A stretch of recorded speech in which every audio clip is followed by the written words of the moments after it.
বিশেষ বিষয় অসম চৰকাৰ আৰু গোলাঘাট প্ৰশাসনৰ দৃষ্টি আকৰ্ষণ কৰিবলৈ মই এই ভিডিঅ' বাৰ্তাটো প্ৰেৰণ কৰিব বিচাৰিছোঁ।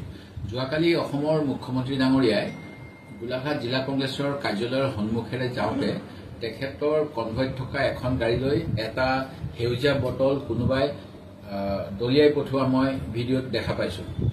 মই এই ক্ষেত্ৰত ক'ব বিচাৰো যে যিটো কংগ্ৰেছ কাৰ্যালয়ৰ ওচৰত হৈছিল তাত যথেষ্ট আৰক্ষী আছিল আৰু কংগ্ৰেছ কৰ্মীসকলক বাধা দিছিল যাতে তেওঁলোকে ৰাস্তালৈ আগবাঢ়ি আহিব নোৱাৰে।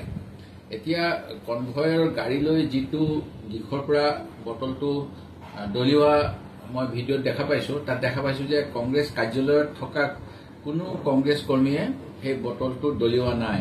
যদি তেখেতসকলে দলিয়ালে হয় তেতিয়াহ'লে বটলটো যি দিশত পৰিলেহি সেই দিশটোৰ পৰাই আমি ধৰা পেলাব পাৰিলো হয়। ইয়াৰ পৰা এইটোৱে কথাটো স্পষ্ট হয় যে ৰাস্তাত থকা কোনোবা পথাচাৰী বা কোনোবা অন্য কোনো ব্যক্তিয়ে কিজানি এই বটল নিক্ষেপ কৰিছিল, প্ৰথম কথা।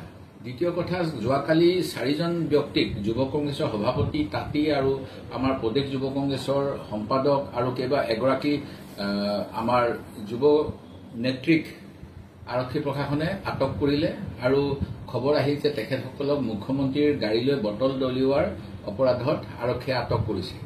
কিন্তু বটল দলিওৱা ঘটনাটো হোৱাৰ পূৰ্বেই এনেধৰণৰ এটা মুখ্যমন্ত্ৰীৰ বিৰুদ্ধে কলা পতাকা প্ৰদৰ্শনৰ কাৰ্যসূচী লোৱাৰ বাবে তেখেতসকলক ইতিমধ্যে আৰক্ষীয়ে জিম্মাত লৈছিল।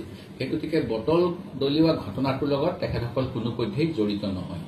দ্বিতীয় কথা, আমাৰ প্ৰদেশ কংগ্ৰেছৰ সম্পাদক সৰুপথাৰৰ পল্লৱ চেতিয়াকো ৰাতি আৰক্ষী প্ৰশাসনে গ্ৰেপ্তাৰ কৰি আনিছিলে সৰুপথাৰৰ পৰা। কিন্তু ঘটনাৰ দিনাখন ঘটনাৰ সময়ত তেখেত গোলাঘাট চহৰত উপস্থিত নাছিল। সেই গতিকে তেখেতৰো যে তেখেত ইনভলভ সেই কথাটো প্ৰমাণিত নহয়।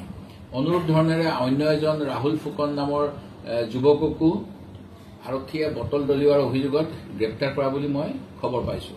কিন্তু ঘটনাৰ সময়ত তেখেতেও ৰাজপথত নাছিল, হোটেলত কিবা আহাৰ গ্ৰহণ কৰিবলৈ গৈছিল বুলি অন্য মোক সতীৰ্থই জনাইছে।